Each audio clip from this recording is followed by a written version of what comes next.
Well, hey everyone. It's Jeremy J in a little room here at work, and I wanted to share another message with y'all. And the message for you is repairing emotional damage.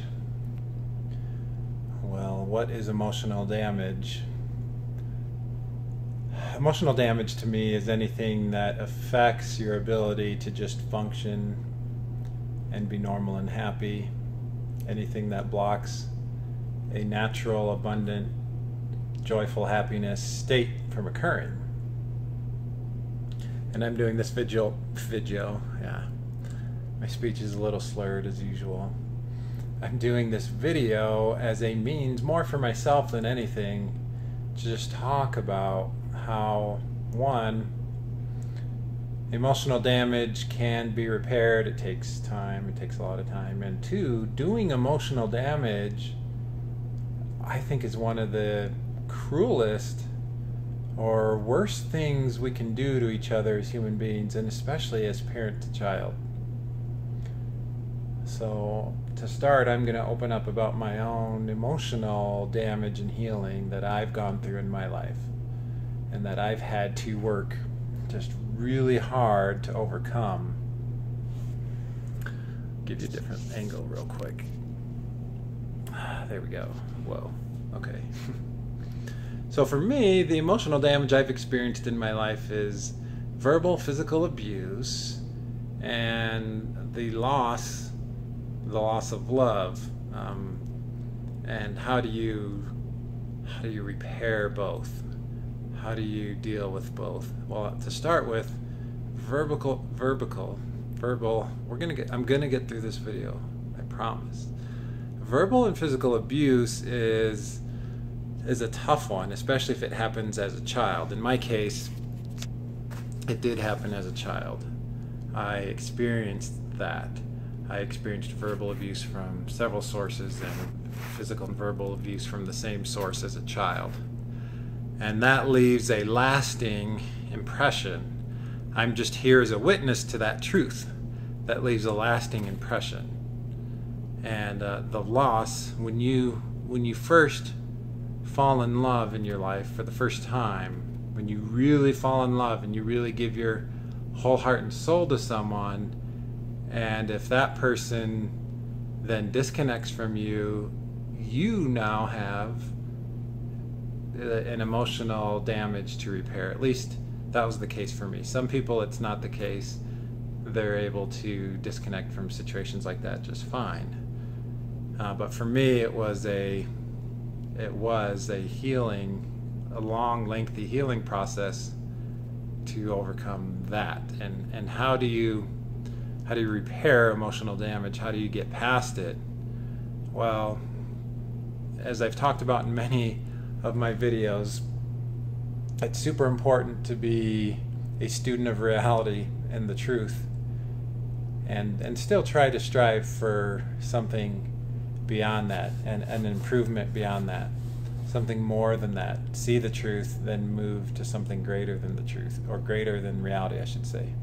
See reality and move something greater toward something greater than reality. And that's been one of my goals, one of my processes over the last almost 3 years on my own, is to do that. For those of you who may have emotional damage, just see it, recognize it, honor it. Say, I have this. I have this challenge. I am triggered by these things. I'm struggling in these areas. Just quietly assess reality. And then after you do that, just look at what you can do in your life while you're feeling crummy. So while you feel crummy, and allow yourself to feel crummy, but while you're feeling crummy, what can you do? What are some universal truths, some things you can do that anyone can do? And I found for myself that there's a few of them. One is regular and consistent exercise, especially yoga, weight training, swimming, jogging, the the movement of my body, the strengthening of my physical form, and learning about what that means. Like not just saying, oh, I guess I should run 30 minutes a day, but being a student of the human body and realizing, oh, there's flexibility, there's strength, there's endurance, there's different components or pieces to what makes a physical body healthy. And then the second thing is my diet, my intake. What foods give life? What supplements can I take to heal my body and become a student of the intake of what affects the human body? And I'm still on that process.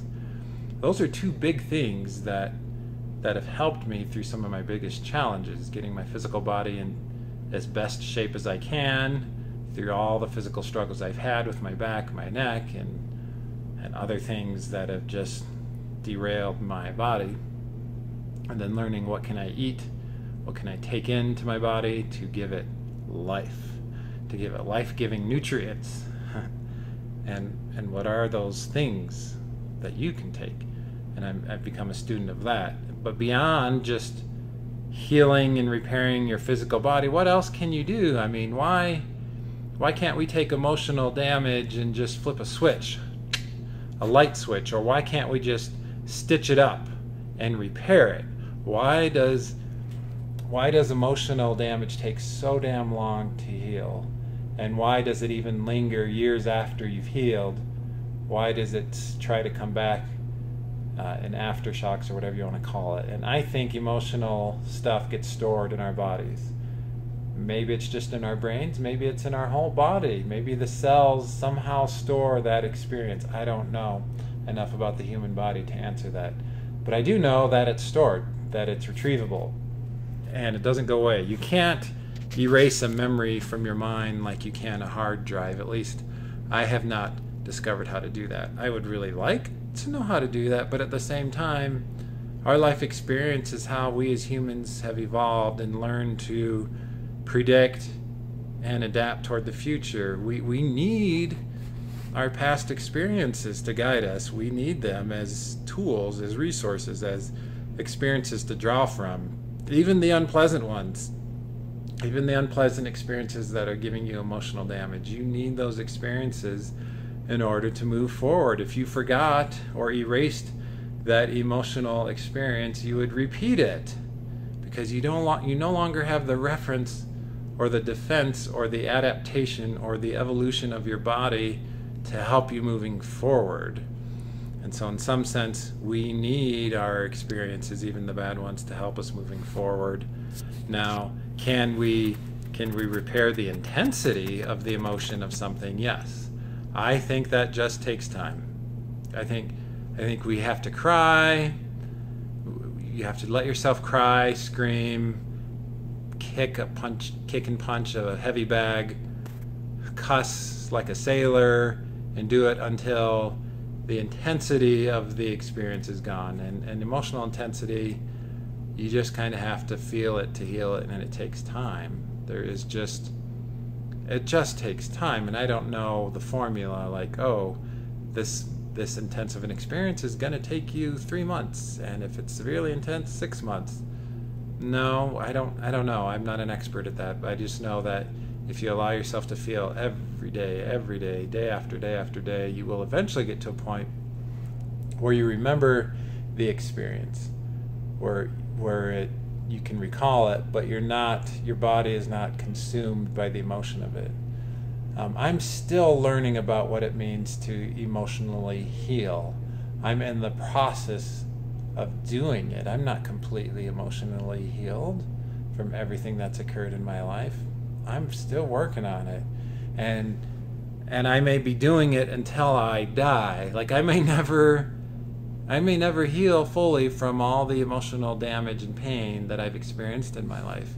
But I've made good progress. I recognize it. I understand it. I know where it's not okay. I've got boundaries for how I want to be treated. Am I perfect? No. Have I made mistakes? Lots of them. Will I make mistakes going forward? Probably. Will I fail, or should I say have more learning experiences going forward? Yeah. That's definitely going to occur. And so there's just this process that you just kind of have to accept, that we're always going to be continuing to learn and grow in this life. That process doesn't stop.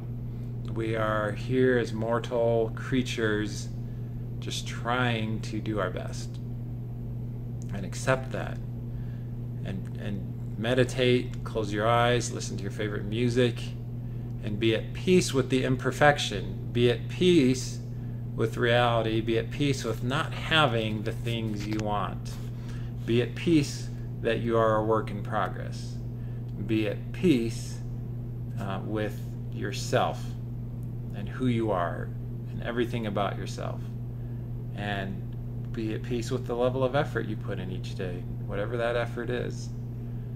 And you will move forward, you will progress, you will heal. And I'm 39, I'll be 40 in December. I am on this journey still. I am an imperfect man who is still learning in this life, doing the best I can. And a big step for me has been just honoring my weaknesses and faults, honoring the things I'm held back by. And there's several things in that area. And seeking out people who are accepting of me, seeking out people who say, Jeremy, despite all you've told me about what you're trying to work on, what you struggle with, I see you as a human soul and I think you're amazing. I want those people in my life, people who are supportive, people who uplift me, send positive energy and vibes continuously, and are cheerleaders for me in my life. People who accept everything about me. That's what I'm looking for, and that's helped me on my journey of emotional healing. So for you, I'm certain if you're watching this, you've probably gone through some emotional pain, and it's hard. Our egos, our identities get slammed when, especially as I mentioned earlier, in love, when someone disconnects from you and you're not used to that. Our ego, our sense of self-worth can be affected by that. I know mine was. I'm like, wow, I guess I'm not all that. I guess I'm not as much of a man as I thought. And then as time has gone on, I've said, hey, wait a minute. I am an awesome guy. And despite this experience, I know I'm an amazing guy. I know I have so much to offer the world. And move forward with that mindset. Move forward with that way of thinking. And you will slowly but surely heal the emotional damage in your life. Now, I'm sure you could watch a psychologist, a therapist, who would tell you some deep techniques to get past things. I'm very just logical and practical, and that's the approach I take for most things. So namaste, everyone watching. I hope you're having a fantastic day. See you in the next video.